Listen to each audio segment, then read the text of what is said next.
Hola, te doy la más cordial bienvenida a esta novena clase del curso Discípulos. Si tú revisaste la clase anterior, pudiste ver que desarrollamos el tema de la fe. En él vimos en qué consiste la fe a la luz de las Escrituras, cómo se desarrolla, cómo se activa, cómo operan las promesas de Dios por medio de la fe, cómo la fe es probada a través de diversas circunstancias en la vida y cómo se vive una vida victoriosa por medio de la fe, entre otras cosas. Si no la has podido revisar, te voy a dejar por aquí una liga para que lo hagas. Seguramente será de bendición para tu vida. Y también te invito a que me ayudes a llevarle este conocimiento a otras personas. Seguramente Dios respaldará también su promesa de que su palabra que envía a otras personas cumplirá el propósito por el cual Él la envía y que no regresará su palabra a Él vacía. Y en ese sentido estaremos cumpliendo también con esa encomienda que nos dio Jesucristo de llevar su conocimiento a todos los rincones de la tierra. Y bueno, pues aquí en nuestra parte, y te invito a que te sumes a ello. Pues bien, si ya estás listo, te invito a que tengas una libreta, que tomes notas. Si tienes alguna pregunta, déjanosla en la parte de los comentarios. Si tienes alguna sugerencia también sobre algún tema que te interese que desarrollemos, déjalo, veremos cómo podemos hacer algo al respecto. Y pues sin más preámbulo, acompáñame. Pues bien, lo primero que habría que desarrollar es qué es el espíritu, qué es el alma y qué es el cuerpo. ¿Y dónde encontramos esto en las Escrituras que son parte de lo que nos conforma como hombres? Pues bien, en Génesis 2:7 vemos que luego el Señor Dios formó al hombre del polvo de la tierra, sopló aliento de vida en la nariz del hombre y el hombre se convirtió en un ser viviente. Aquí ya vemos cómo este pasaje nos habla del hombre que se levanta del polvo de la tierra, la parte material, el soplo de aliento de vida en la nariz de este hombre, la parte espiritual. Ahí hay que recordar que Dios es espíritu y su manifestación, ese soplo, también es espiritual, por eso que eso es la parte espiritual que nos conforma. Y finalmente el hombre que se convierte en un ser viviente.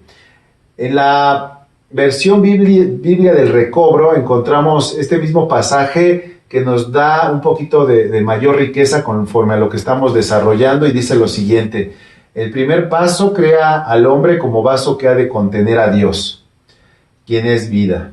Dios formó al hombre del polvo de la tierra, nuevamente la parte material, y sopló en su nariz aliento de vida, lo cual es la parte espiritual, y llegó a ser el hombre alma viviente. Aquí ya lo traduce ser viviente como alma viviente. Hay que recordar que las Biblias que conocemos hoy en día son traducciones de manuscritos antiguos, y estos manuscritos antiguos, en cuanto al Antiguo Testamento, se encuentran en hebreo. El Antiguo Testamento, los manuscritos más antiguos se encuentran en hebreo y algunas partes en arameo. Entonces, las palabras que se utilizaron en hebreo o que se encuentran en esos manuscritos antiguos de hebreo, de los cuales se traducen estas versiones que nosotros conocemos, nos da un poquito de mayor riqueza, como ya lo hemos comentado en algunas otras clases, a la hora de analizar los significados. Y en cuanto al polvo de la tierra, hablamos de afar. Esta palabra afar, palabra hebrea, del hebreo, que también se podría traducir como lodo, tierra, barro, ceniza, escombro, vaya, netamente apuntando a una cuestión material. En cuanto al soplo del aliento de vida, esta traducción se toma de una palabra hebrea que es el neshama. Neshama también se podría traducir como aliento vital, resoplido, inspiración divina, aliento animal, espíritu, hálito, vida viviente, en fin, pero apunta netamente a la parte espiritual, como lo hemos podido ver. Y la parte del resultado, ser viviente o alma viviente, se toma de una palabra hebrea que es la palabra nefesh, que propiamente habla de una criatura que respira, habla de vitalidad, habla de aliento, habla del alma, y una acepción muy interesante también, ya habla, entre otras cosas, del cuerpo, del corazón, pero ya habla de una persona. De hecho, a nivel de las escrituras, se entiende que nosotros, cuando hablamos de una persona, estamos hablando de un alma viviente, que es el resultado de la mezcla, de la conjugación de un cuerpo que se levanta del polvo, al cual se le sopla es el Espíritu de Dios. El resultado de ello es un alma viviente, una persona. Incluso pudiéramos entender que un cuerpo como tal, al cual expira, el cual muere, por decirlo así como lo conocemos, entonces ya no deja de ser persona, porque le falta uno de estos dos ingredientes necesarios para manifestarse como alma viviente, como persona. Esto a la luz de las escrituras quiero que quede bien claro. Un cadáver como tal no se diferencia de otro cadáver, e incluso un cadáver pudiéramos decir que a la luz de las escrituras no es una persona. Una persona debe de ser, de acuerdo a la palabra de Dios, alguien que tiene aliento de vida, espíritu de Dios en esa parte material para poder manifestarse como un alma viviente, como un nefesh, como un ser viviente. Y esto es bien interesante, tómalo ahí como nota para que puedas ir entendiendo más las implicaciones que esto conlleva. Bueno, pues vamos a hablar de la parte del espíritu, vamos a ir clarificando más el concepto. En Génesis 7:22 dice que todo lo que respiraba y vivía sobre la faz, sobre la tierra, firme murió. Y también esto lo encontramos en la Nueva Traducción Viviente. En la versión del Reina Valera 1960 dice que todo lo que tenía aliento de vida en sus narices, todo lo que había en la tierra, murió. Estos pasajes hablan o están en el contexto cuando el diluvio universal, y que solamente Noé y su familia que se subieron al arca sobrevivieron. De ahí en fuera, todo lo que respiraba y vivía sobre la faz de la tierra murió. Quiere decir que en este sentido, tanto animales como personas que se manifestaban como personas o criaturas que tenían aliento de vida en sus narices, pues dejaron de existir, dejaron de vivir. Por otro lado, también encontramos, miren qué interesante, aquí este pasaje de Éxodo 31:1 que dice: luego el Señor le dijo a Moisés, mira, he escogido específicamente a Bezalel, el hijo de Uri y nieto de Ur, de la tribu de Judá. Lo he llenado del Espíritu de Dios y le he dado gran sabiduría, capacidad y destreza en toda clase de artes manuales y oficios. Es un maestro artesano experto de trabajar el oro, la plata y el bronce. Es hábil en grabar e incrustar piedras preciosas, en tallar madera. Es un maestro en todo trabajo artístico.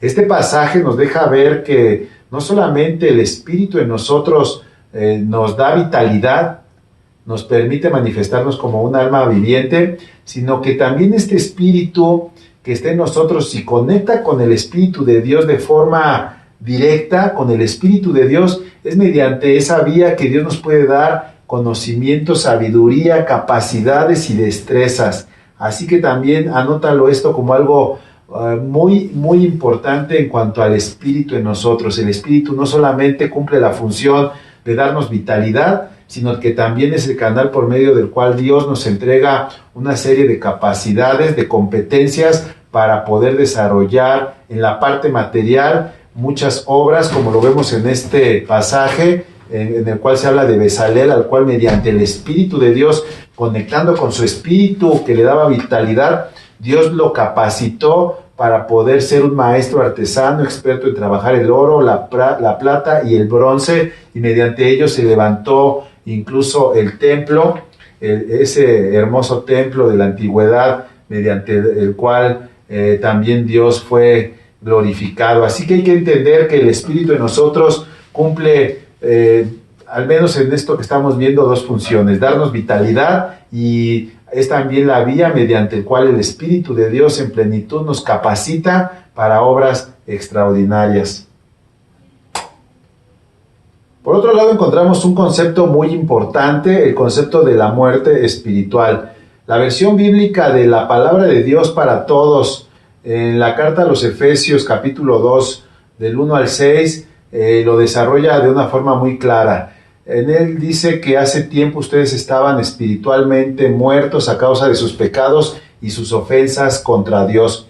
Antes vivían pecando igual que todo el mundo y se dejaban guiar por el que gobierna las fuerzas de maldad que están en el aire y que todavía actúa por medio de los que desobedecen a Dios. Todos nosotros vivíamos así antes. Nuestra forma de vida era complacer los deseos perversos de nuestra naturaleza carnal. Hacíamos cualquier cosa que la naturaleza carnal deseara o que la mente pudiera imaginar. El concepto de la muerte espiritual se deriva del pecado que cometió Adán y Eva en el Edén, lo cual trastocó ese canal de comunicación con Dios, ese canal espiritual mediante el cual ellos conectaban con la voluntad y mente de Dios. Y si bien después ellos tuvieron todavía en sí espíritu para manifestar vitalidad en cuanto a la comunión directa con Dios, se está muerto espiritualmente de una forma natural, y todos los hombres lo hemos estado hasta que entonces nosotros nacemos de nuevo, nacemos de espíritu, un concepto que también vamos a desarrollar un poco más adelante. Esta muerte espiritual es por motivo de la herencia que tenemos por Adán y Eva, pero también por los pecados que nosotros desarrollamos, por medio de las ofensas que también nosotros por medio de ese pecado estamos desarrollando desde que tenemos conciencia. Y aquí lo dice, nosotros vivíamos de esa forma igual que todo el mundo y éramos guiados por esas fuerzas de maldad que están en el aire por un lado y por otro lado también siendo movidos por los deseos de nuestra naturaleza carnal. Y este concepto es muy interesante porque vamos a ir viendo cómo todo ello va conformando lo que somos y cómo nos manifestamos de frente a nosotros mismos y a todo lo que nos rodea. Pues bien, vamos a dejarlo hasta aquí. Más adelante iremos retomando estos elementos para ver cómo van operando en cuanto a la bendición de la persona integral de la que hablábamos desde un principio. Por otro lado, hablamos del alma y el valor del alma. Ya vimos que el alma es el nefesh, es el resultado de un cuerpo que se levanta del polvo al cual Dios le insufla aliento. El resultado de ello es un alma.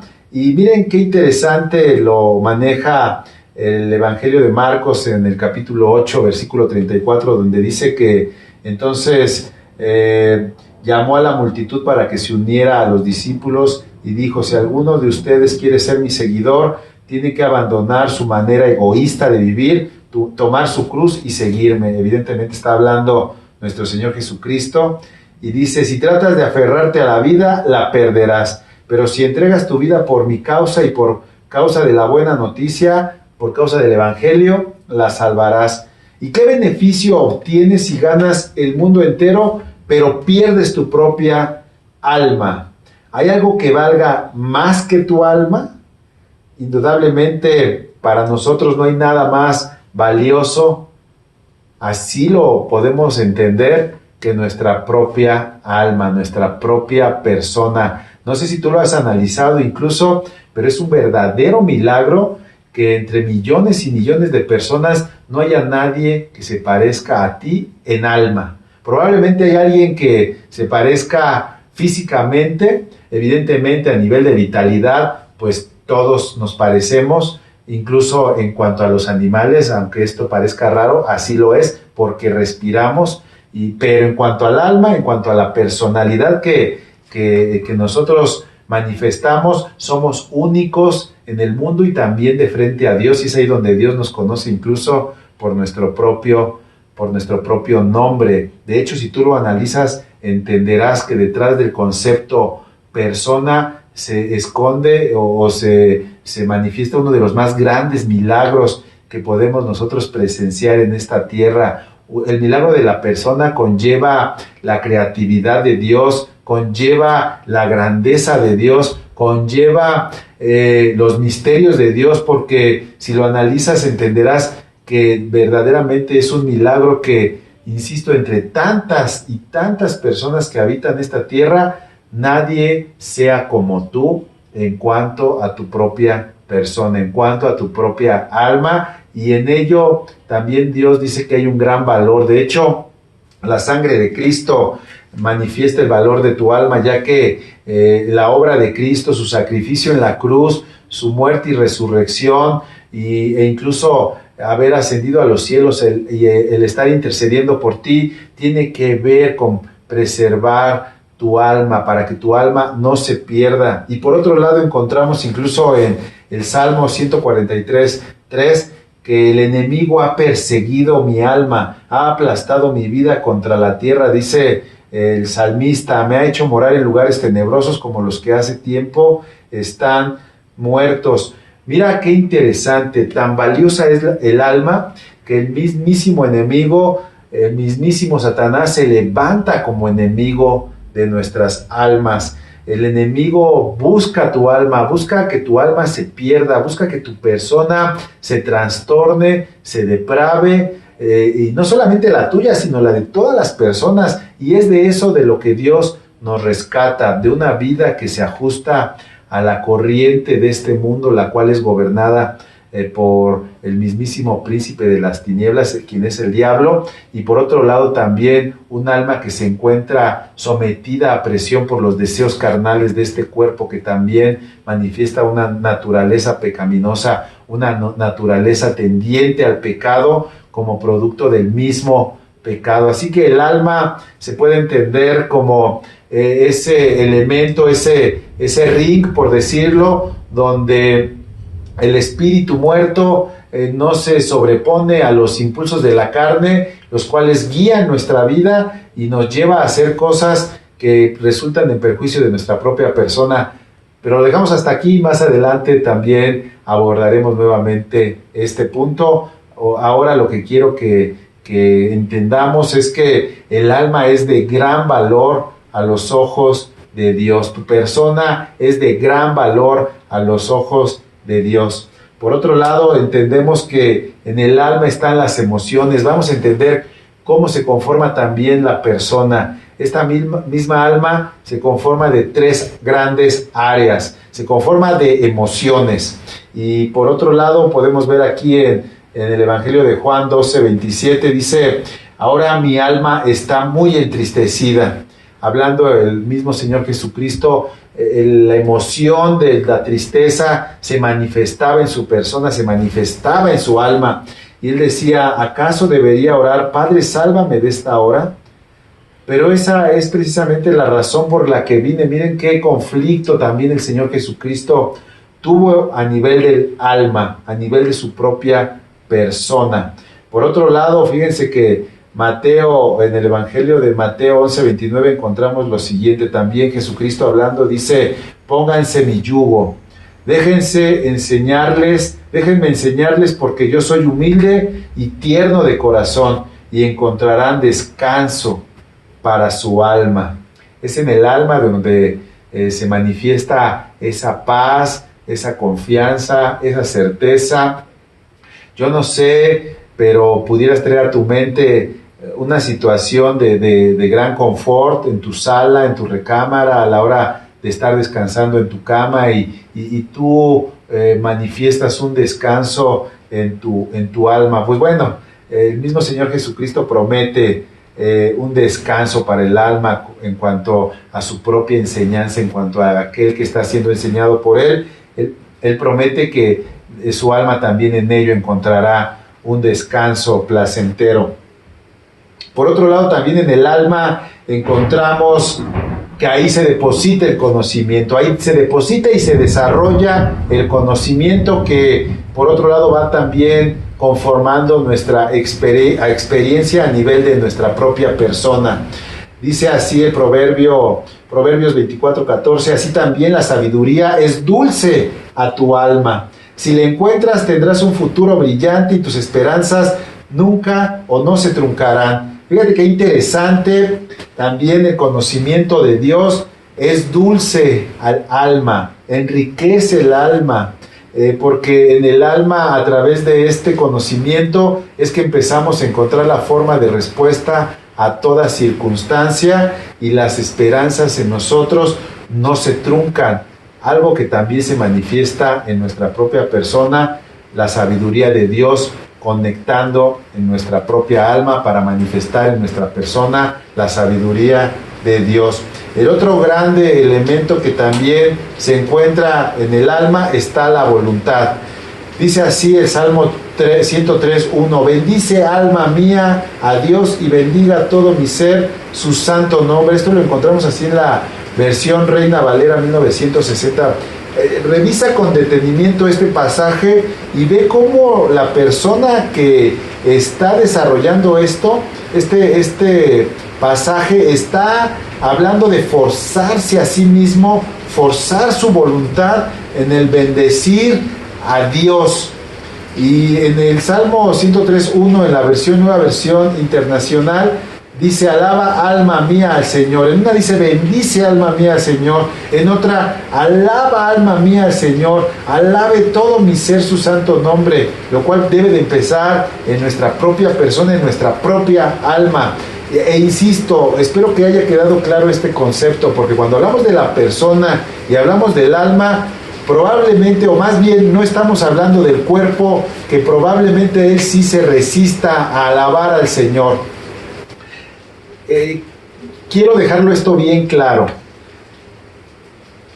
La voluntad de nosotros puede ser echada hacia adelante, puede tener grandes motivaciones, pero en ello puede encontrar resistencia en cuanto a nuestro propio cuerpo y en cuanto al espíritu.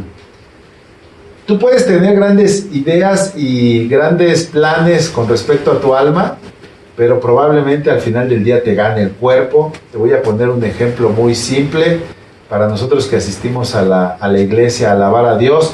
Tal vez tu alma, a nivel de tu persona, esté muy entusiasmado con ir, pero llegado el momento tu cuerpo pues no se quiere levantar.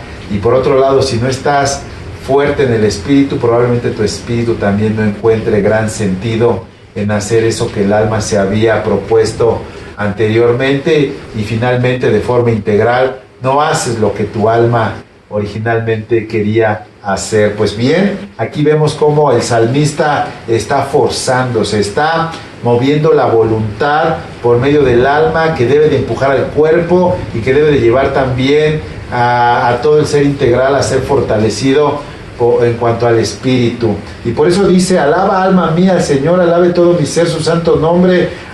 Alaba alma mía al Señor, no olvides ninguno de sus beneficios. El Señor perdona todos tus pecados y sana todas tus dolencias.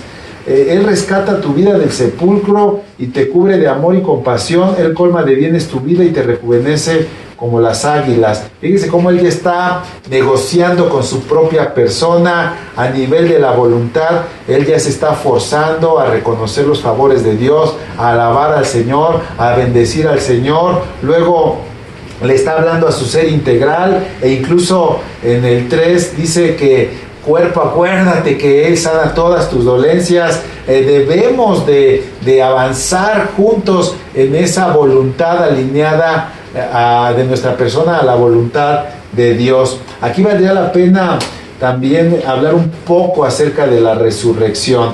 En Hechos 2:27 dice así: pues tú no dejarás mi alma entre los muertos, ni permitirás que tu santo se pudra en la tumba. Y este pasaje hace referencia a una promesa que aplicó a nuestro Señor Jesucristo, el cual su alma no fue dejada entre los muertos, pero tampoco su cuerpo se pudrió en la tumba, sino que Él resucitó. Y esto es muy interesante porque esto también apunta a algo que va a ocurrir en nosotros. Dios no permitirá que nuestra alma quede entre los muertos. Y incluso la resurrección habla que en cuanto al alma, esta se volverá a manifestar nuevamente en un cuerpo que tendrá el aliento de Dios después de que hayamos muerto en este plano terrenal, pero de la misma forma, haciendo una conjugación entre nuevamente un cuerpo que tiene la connotación material, el aliento de vida de parte de Dios que volverá a manifestar nuestra persona, no otra persona, sino la misma persona que nosotros somos, porque acuérdate, somos únicos e irrepetibles en este plano terrenal a los ojos de Dios, pero también de frente a la eternidad. Entonces, ya habrá tiempo de desarrollar un tema completo en torno a la resurrección, pero por el momento quiero decirte que tu persona es única, nuevamente te lo digo, en este plano terrenal, de frente a los ojos de Dios y de frente a la eternidad.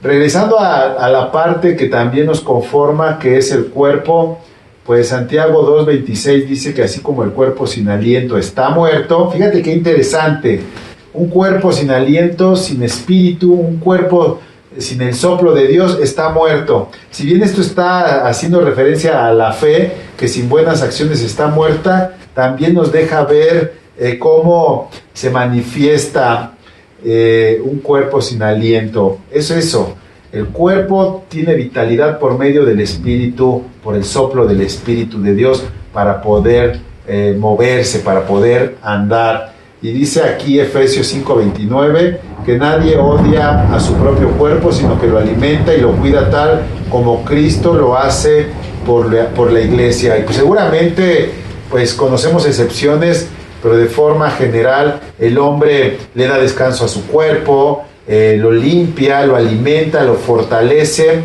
incluso cuando se enferma le busca y le procura la medicina para que vuelva a estar en un estado óptimo. Bueno, pues el cuerpo habla netamente de esa parte material que nos conforma y la cual nosotros deberíamos estar también cuidando de forma continua. Entonces, por otro lado, también dice que, fíjense qué interesante, que nosotros nunca nos damos por vencidos, que aunque nuestro cuerpo se está muriendo, se está envejeciendo, inevitablemente va hacia el desgaste y va de regreso al polvo, nuestro espíritu va renovándose cada día.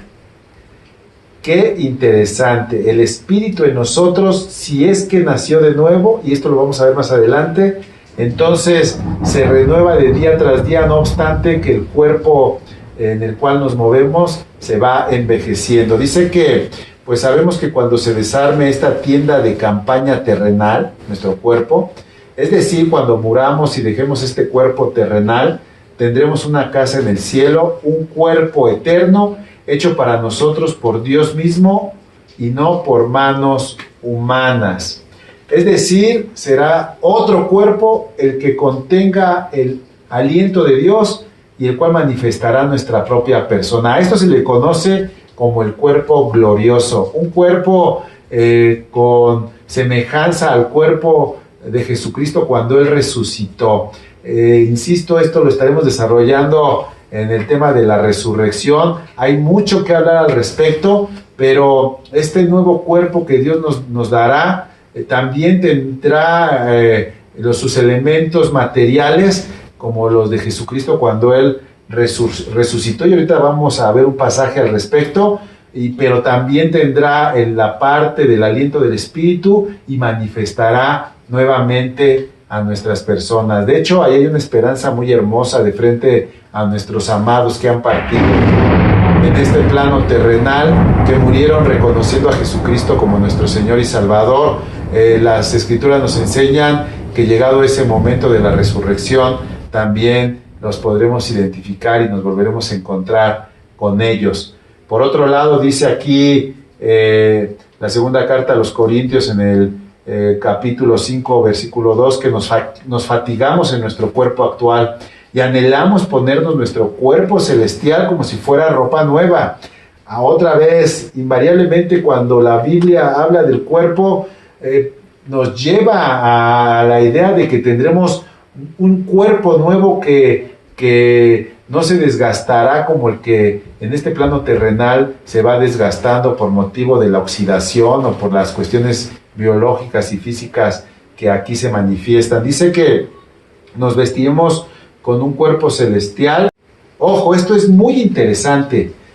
Esto lo estamos repitiendo y la Biblia lo respalda. No seremos espíritus netamente, sino que tendremos un cuerpo. Dios nos pudiera revelar más al respecto y les invito a que estén atentos a esa clase que estaremos desarrollando sobre la resurrección. Pero mientras vivimos en este cuerpo terrenal, gemimos y suspiramos.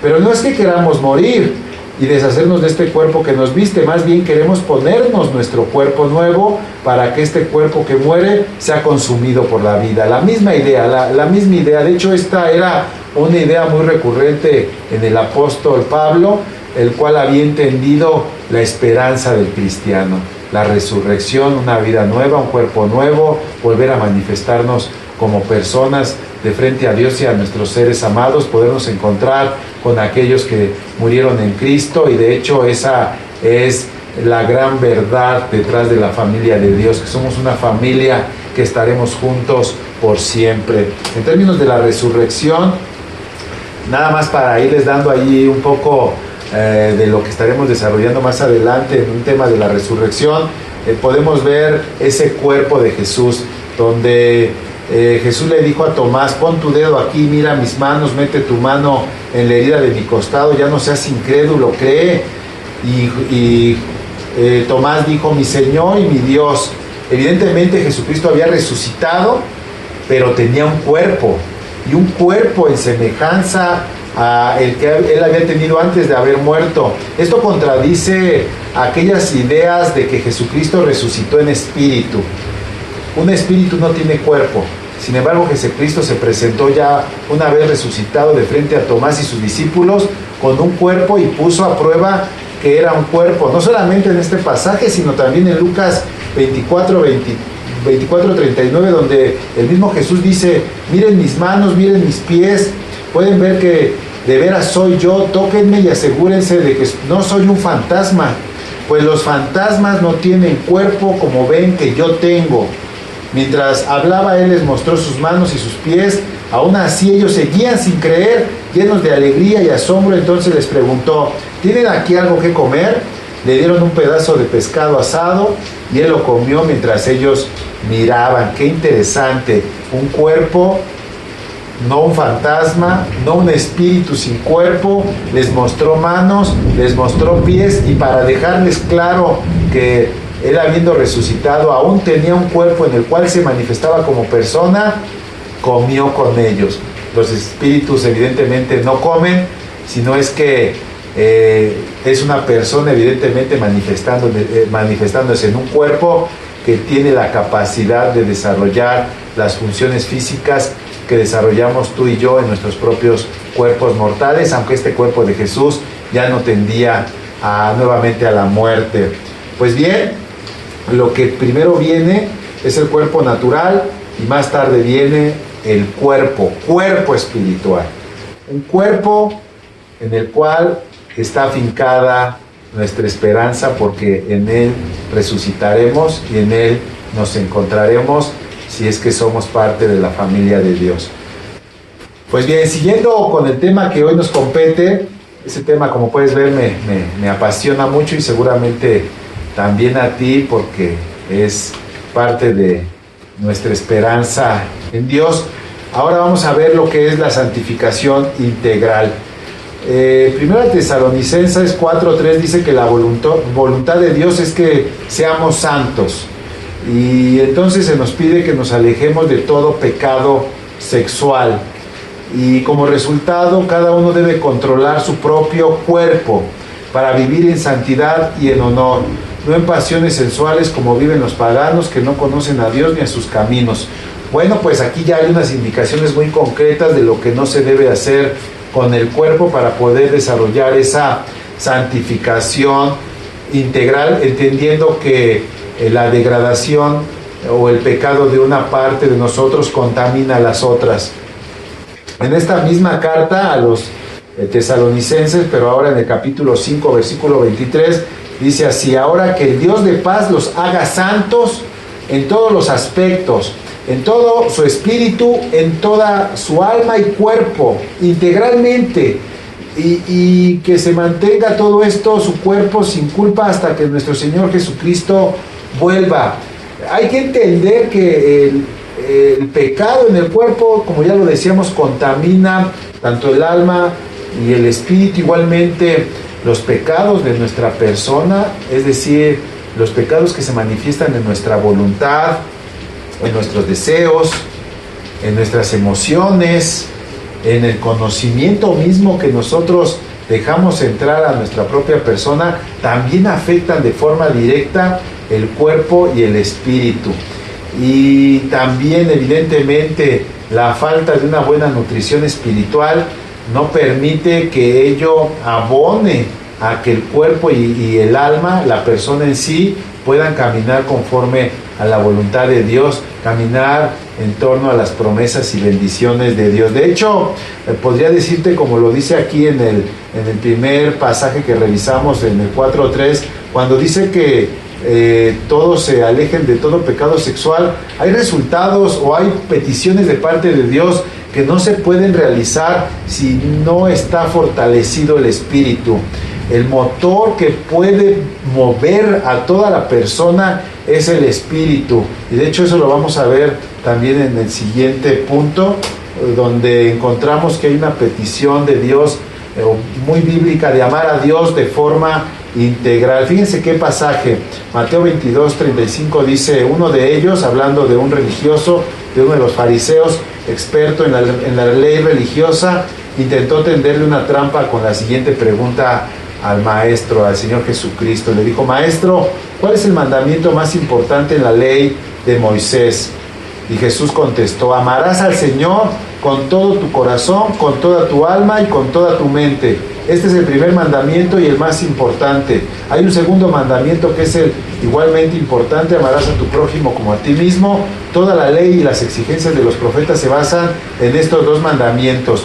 Yo quiero decirte una cosa: para poder pretender desarrollar en nuestras propias personas estos dos mandamientos, primeramente se necesita un espíritu fuerte. Primeramente se necesita haber nacido de espíritu. Ese espíritu deteriorado por motivo del pecado necesita una segunda oportunidad, es decir, nacer de nuevo, tomar las riendas de nuestra vida y empujar nuestras emociones, nuestra voluntad y nuestro conocimiento, así como nuestro propio cuerpo, al amor que se alinea a la voluntad de Dios. Todo intento que no sigue esa línea por medio del espíritu fracasa en el intento, fracasa, no hay forma de lograrlo. Es por eso que el Señor le dice tajantemente: estos son las dos exigencias los mandamientos en los cuales se sustenta toda la ley. De hecho, toda la Biblia, pudiéramos decir, se condensan en estos dos grandes mandamientos que no pueden ser desarrollados si el Espíritu en nosotros solamente da para tener vitalidad. Es necesario que se restablezca la conexión de nuestro espíritu con el Espíritu de Dios mediante lo que se llama un nacer de espíritu. Y ese nacer de espíritu es nacer mediante la voluntad, desarrollar la voluntad y ponerla como meta el nacer de espíritu. Fíjense qué cosa. Juan, el Evangelio de Juan 3:5, Jesús le contestó a Nicodemo, también un maestro de la ley judía, que de la ley de Moisés, que se acercó a él de noche, y Jesús le dijo: te digo la verdad, nadie puede entrar en el reino de Dios si no nace de agua y del Espíritu. Aquí pudiéramos entender que el nacer de agua apunta al bautismo, y que el nacer de agua, apuntando al bautismo, apunta a la voluntad de querer ser renovado y dejar esa vida de pecado en el pasado. Pudiéramos entender que nacer de agua tiene que ver con forzar nuestra voluntad para poder alinear nuestra persona a la voluntad de Dios y así nacer del Espíritu. Se nace del Espíritu, ya lo hemos desarrollado en otras clases, mediante el entendimiento de la necesidad que tenemos de un Salvador, confesando a Jesucristo como Señor y Salvador de nuestras vidas, y entendiendo que en su muerte y su resurrección es que nosotros encontramos vida, ya que su sangre derramada en la cruz nos limpia de todo pecado. Hasta que nosotros entendemos eso y fortalecemos o forzamos nuestra voluntad para alinearse a ese conocimiento, postrándonos si es necesario, humillándonos delante de Dios, reconociéndonos como pecadores, es entonces que nosotros nacemos de nuevo, nacemos de espíritu, y entonces ahí podemos entrar al reino de los cielos, donde se nos capacita para poder inicialmente amarnos y amar a nuestro prójimo, perdonar a nuestro prójimo cuando nosotros somos amados y también somos perdonados. De otra forma, insisto, no hay forma de desarrollar esos dos grandes mandamientos, y cuando tanto nuestra carne como nuestra alma toman rienda de nuestro ser integral, pues los resultados pues nunca son favorables. Es por eso que el Espíritu en nosotros debe de nacer de nuevo y restaurar la relación perdida con Dios por motivo del pecado. Dice aquí en el 6 que el ser humano solo puede reproducir la vida humana.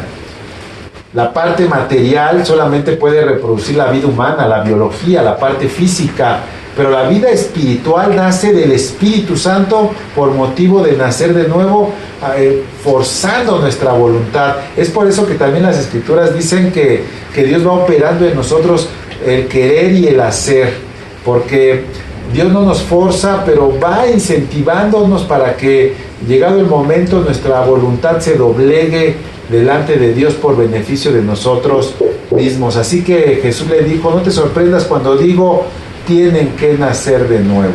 Y yo también te lo digo a ti: si ya has nacido de nuevo, gloria a Dios, pero tenemos que estar orando por otras personas que puedan entender esto y puedan ir, nacer de agua, nacer de voluntad y de espíritu. Evidentemente también si tú ya te has bautizado, sabes que el bautismo tiene que ver con una manifestación pública de la decisión de seguir a Cristo y de renunciar a tu vida pasada, pero insisto, tiene que ver con el aspecto de la voluntad que está en nuestra propia persona, que decide seguir a Cristo o decide seguir en una vida vieja, en una vida como tal la hemos desarrollado hasta este punto. Pues bien, ¿cómo se desarrolla un alma victoriosa?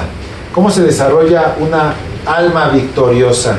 ¿Cómo como personas podemos ser personas victoriosas? Ya tenemos aquí varios elementos que vamos a ensamblar en este último punto. Dice así Gálatas 5:16: por eso les digo, dejen que el Espíritu Santo los guíe en la vida.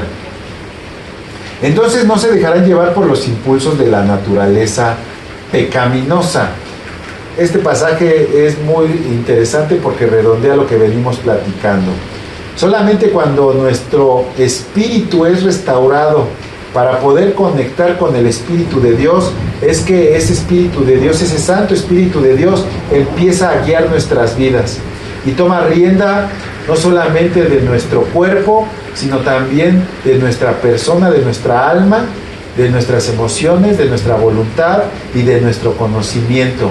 Y entonces ya nuestra naturaleza pecaminosa, los impulsos de esa naturaleza pecaminosa que se manifiestan en nuestros miembros, en nuestro cuerpo, entonces es sujetada.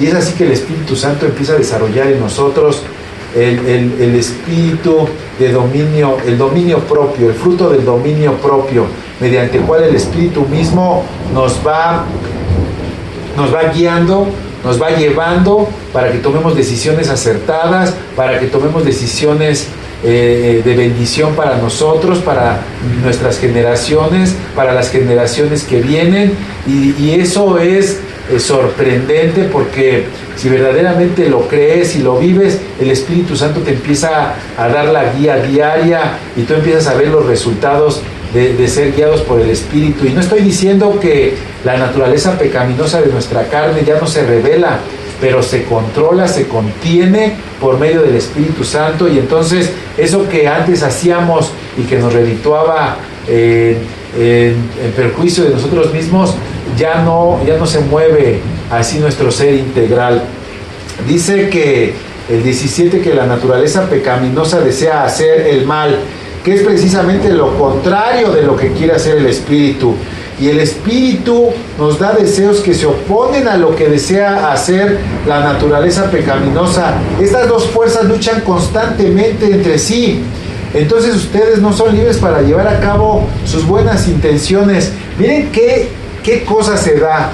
Ya te había platicado que somos a nivel integral como un ring, y ese ring es nuestra persona, donde todos los días hay una lucha entre nuestra propia naturaleza pecaminosa que está en nuestro cuerpo y también entre el espíritu. De forma natural, los hombres que no han nacido de nuevo, siempre la naturaleza pecaminosa de su carne vence al espíritu que hay en ellos, y entonces hacen lo que la carne quiere. Y es por eso que las adicciones, los adulterios, los robos, los hurtos, la ira, el enojo domina a muchas personas, la corrupción, la mentira, en fin, todos los males que conocemos en los hombres evidentemente se manifiestan de forma natural porque su espíritu está como muerto. Si acaso tiene lo suficiente para tener vitalidad y moverse, pero es como si estuvieran muertos en vida, y entonces su carne se enseñorea de las personas hasta que el espíritu nace, conecta con el Espíritu de Dios. Eso se logra por medio de un nacimiento nuevo, como lo hemos visto, y también por medio de la oración, también por medio de conocer la palabra de Dios, también por medio de recibir el consejo de Dios, estar aprendiendo de Dios, estarnos fortaleciendo de todo lo que proviene del reino de los cielos. Entonces es ahí donde la carne retrocede y el Espíritu Santo toma el control de todas las cosas, y conforme nosotros vamos fortaleciendo el Espíritu Santo de Dios en nosotros, es entonces que nuestra vida va dando giros, y entonces ya nuestra persona, nuestra alma, ahora sí es libre para desarrollar toda buena intención, toda buena obra que las Escrituras señalan. Dios ha preparado de antemano para que andemos en ellas, todas buenas obras que redituarán bendición para nosotros y para las generaciones que vienen.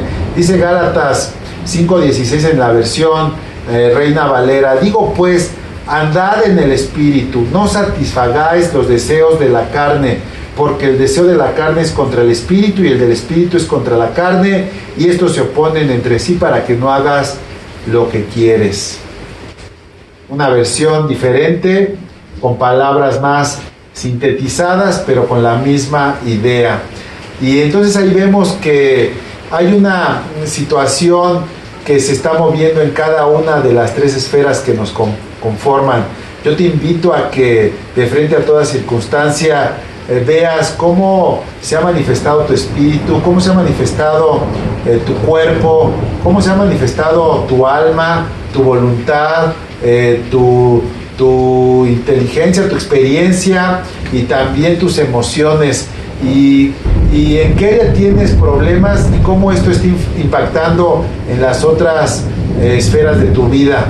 Si tú identificas un área de tu persona que necesita ser cambiada, seguramente al atenderla impactará de forma integral todo tu ser.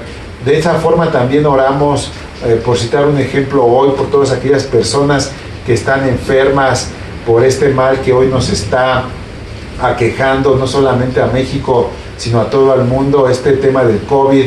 Yo te invitaría a que analices lo que está enfrentando una persona bajo esta condición, una cuestión física, evidentemente en su cuerpo, pero también una cuestión anímica que tiene que ver con su alma, que tiene que ver directamente con sus emociones, con su experiencia, con sus conocimientos, porque esta enfermedad supera todo lo que conocíamos respecto a otras enfermedades. Entonces tú pudieras estar orando a la par de que esta persona sea fortalecido en su cuerpo, de que su alma, su conocimiento, su voluntad y sus emociones también sean fortalecidas, y que por otro lado el Espíritu se enseñoree. Si estas personas han conocido a Cristo, que su espíritu se ancle en las promesas, que retome un pasaje bíblico mediante el cual ellos puedan anclar su esperanza, y que su espíritu se fortalezca para que el malestar físico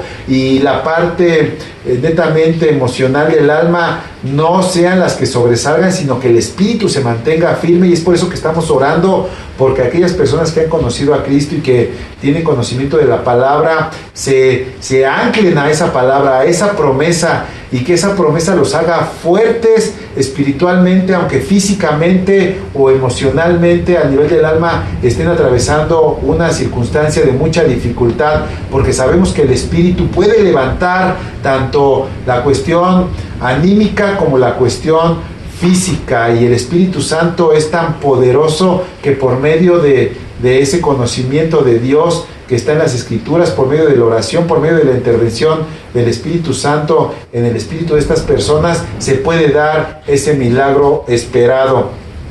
Si oráramos por una persona que no conoce o que no ha nacido de nuevo, deberíamos de estar orando igual, que tanto la parte física sea fortalecida, que el alma de esta persona también sea guardada en cuanto a las emociones, en cuanto a su voluntad, pero que el Espíritu de Dios llegue a ellos, que de una u otra forma les sea revelado el conocimiento de lo alto, el conocimiento de la palabra de Dios, para que ellos puedan conectar con los elementos espirituales, y entonces este ser integral pueda ser fortalecido en su totalidad. Entonces aquí vas a ver la importancia de conocer cómo estamos creados, porque no solamente de frente a estas circunstancias de la vida necesitamos ver cuál es la parte que se está debilitando, cuál es la parte que requiere mayor atención, entendiendo que siempre el Espíritu, conectando con el Espíritu de Dios, haciendo base con respecto al reino de los cielos, nos dará todos los elementos